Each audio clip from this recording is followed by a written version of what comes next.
السلام علیکم ورحمۃ اللہ وبرکاتہ۔ چینل میں آپ دوستوں کو ایک بار پھر ویلکم کرتے ہیں۔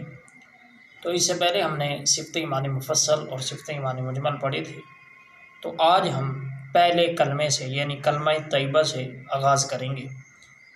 بسم اللہ الرحمن الرحیم۔ پہلا کلمہ طیب، اور طیب کا معنی کیا ہوتا ہے؟ پاک۔ لا الہ الا اللہ محمد رسول اللہ۔ تو یہ پہلا کلمہ مکمل ہو گیا۔ تو آئندہ ویڈیو میں تاکہ ہم ایک ایک کلمہ پڑھیں گے تو آپ کو پڑھنے میں بھی آسانی ہوگی، یاد کرنے میں بھی آسانی ہوگی، اسی لیے میں ایک ایک کلمے کی ویڈیو بنا رہا ہوں۔ تو آج یہ پہلے کلمے کی ویڈیو مکمل ہوگی۔